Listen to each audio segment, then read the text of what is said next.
Honorary Professorship of the Academic Union in Oxford is our next award. The award was established in 2006 by the Socrates Nomination Committee, the Club of Rectors of Europe, the Academic Union Oxford, and scientific community.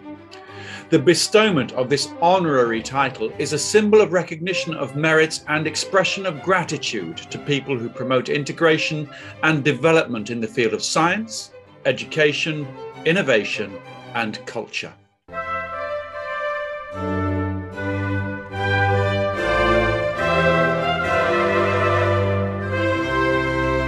The honorary professor title is presented to MARYAH ONILCE Pereira, who is the CEO of MARYAH ONILCE Accounting from Eireli in Brazil.